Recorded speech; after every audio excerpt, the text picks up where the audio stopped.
Halo, kembali lagi di channel Rahasia Sukses. Pada kali ini kita akan membahas mengenai position sizing. Itu tuh berarti berapa porsi dari portfolio kita yang kita ambil ketika kita membeli saham. Ini juga tentunya adalah salah satu jurusnya si Mark Minervi ini. Sebetulnya karena setiap trader profesional dia berpikir mengenai risk terlebih dahulu daripada rewardnya. Jadi ketika kita masuk ke suatu saham yang kita dapatkan tuh yang pertama bukannya untung gitu, tapi resiko. Resiko tuh apa? Resiko saham ini turun. Gitu. Akhirnya kita harus mempunyai gitu ya, optimal position sizing. Nah, size dari posisi harus ditentukan dengan berapa banyak modal yang kamu bisa hilang gitu ya. Kamu bisa relakan jika sebuah trading istilahnya berlawanan dengan rencana kamu pasti rencananya ingin untung tapi ternyata berlawanan dan akhirnya kamu bisa rugi. Nah, coba saja katakan kamu mempunyai portfolio sebanyak yang aja ini 100 juta lah gitu ya, 100 juta gampang. Dan kamu misalnya ya gitu ya membeli sebuah saham 50 juta. Jadi satu posisi itu tuh berarti ada satu posisi misalnya kamu membeli saham ICBP gitu ya 50 juta. Nah, dengan kamu mempunyai stop loss 10% gitu ya. Akhirnya kemungkinan ketika kamu kalah gitu ya. Kapital modal yang akan hilang adalah 5 juta. Itu adalah 10% dari 50 juta gitu ya. 10%-nya dari 50 juta adalah 5 juta gitu. Dan itu adalah 5% dari total equity-nya. Jadi 5 jutanya ada 5% dari 100 juta ini. Nah, itu resikonya terlalu besar. Gitu ya, dia bilang seperti itu. Jika kamu ingin jika kamu setiap kali lose gitu, setiap kali salah memilih saham, kamu kehilangan 5%, kamu akan meresikokan diri kamu di dalam kehancuran, dia bilang. Nah, akhirnya nih ketika disuruh memilih sebuah angka gitu ya, maksimum resiko nggak boleh lebih dari 1,25% dan maksimal adalah 2,5% dari ekuitas yang kamu punya dalam sebuah satu kali tradingan. Itu ya, semakin kamu resikonya semakin tidak berpengalaman gitu ya, harusnya resiko yang kamu ambil lebih rendah gitu ya. Nah, akhirnya untuk mengerti gitu ya, bayangkan ini adalah kamu mempunyai 100 juta tadinya portfolio, kamu masuk 25 juta, 25% dari 100 juta ini di satu saham.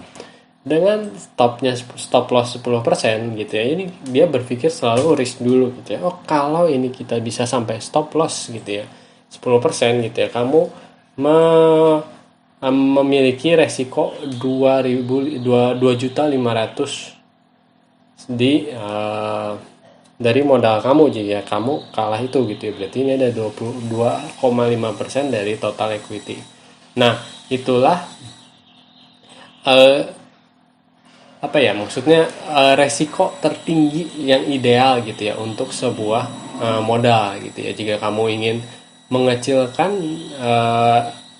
resiko kamu gitu ya, kamu bisa antara gini ya, menaikkan stop lossnya jadi 5%. Jadi walaupun kamu masuknya 25% dari total portfolio, tapi kamu hanya meresikokan 1.250.000 atau 1,25% dari equity yang kamu ini gitu ya, kamu masukkan. Nah, tapi jika kamu ingin tetap mempertahankan nggak terlalu yakin ya, kamu tetap takutnya kalau 5% ini dikocok-kocok gitu ya, jadi gampang kenanya stop lossnya. Tapi jika kamu ingin mempertahankan stop lossnya 10% ini biar aman gitu ya, biar ada shake out dikit, kita masih bisa bertahan gitu.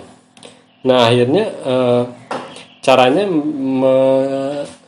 mengurangi resiko adalah dengan mengurangi position sizingnya jadi 12 juta setengah, tadinya 25 juta jadi 12 juta setengah, dan 10% dari sini tentunya adalah 1.250, berarti tetap aja gitu ya, resikonya adalah 1,25% dari equity kamu gitu. Nah, jadi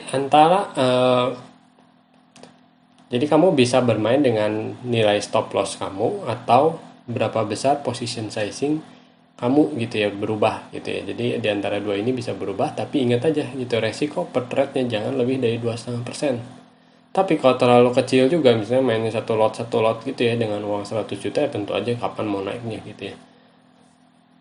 Nah, akhirnya ya kita harus mempunyai satu angka yang tepat dengan resiko yang tepat seperti itu.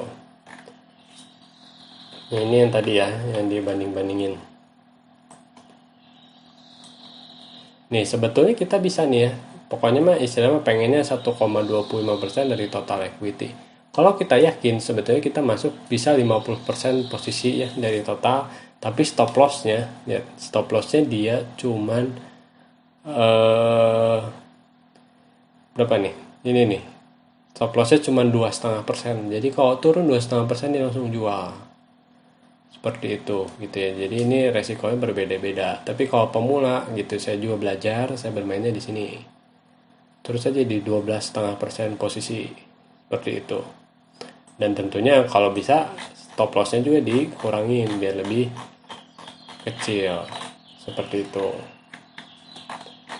Jadi ketika kita sudah tahu nih ya berapa position sizing yang harus kita punya, jadi kita bisa lebih pede nih gitu ya. Jadi kita tahu nih resiko per sahamnya adalah 1,25% dari total equity yang kita punya gitu ya. Jadi kita tahu nih, nah ini adalah aturannya, guideline-nya ya, 1,25 sampai 2,5% resiko dari total ekuitas. Jadi sekali masuk adalah segini. Maksimum stop loss adalah 10%. Lebih kecil lebih baik. Tapi tentunya kalau kebanyakan di check out dan kamu kena terus stop lossnya, itu juga nggak bagus gitu ya. Jadi istilahnya makanya adanya VCP itu adalah mengurangi dari si stop loss ini gitu. Makanya dia selalu bilang VCP dengan volatilitas terakhir tuh udah kurang dari 10% gitu. Karena ini ada berhubungan dengan si stop lossnya ini. Rugi nggak boleh lebih. Tapi kalau rugi gitu ya, seharusnya average-nya rata-ratanya nggak boleh lebih dari 5-6% gitu. Walaupun 10% maksimum stop loss-nya gitu. Misalnya ada satu saham yang kita tuh stop loss-nya misalnya cuma 3% atau 4% gitu. Berarti kan rata-ratanya bukan 10% gitu. 10% bukan angka yang pasti gitu. Tapi kalau bisa lebih kecil ya kenapa enggak gitu ya. Jangan pernah mengambil posisi lebih dari 50%. Ingat, ini pun untuk udah profesional ya, si Minervini 50% tuh dengan dengan yang tadi gitu ya. Turun 2,5% aja dia udah stop loss kalau masuknya 50%. Nah, akhirnya kamu harus mencari yang paling optimal dari saham-saham pemenang adalah 20-25% gitu ya. Dan totalnya nggak boleh lebih dari 10-12 saham gitu. Kalau biasanya nih orang portfolionya lebih gede, bahkan namanya lebih banyak gitu. Jadi position sizingnya lebih dibedain gitu. Dan menurut si Minervini gitu ya, 10 saham ini gitu, atau dia 8 sampai mungkin ya 10 lah ya, dia bilang 10 di sini ya, berarti itu tuh udah terkonsentrasi gitu ya. Jadi kamu mempunyai saham kalau dibagi rata ya berarti 10% dari tiap portfolio kamu ke sebuah saham. Seperti itu.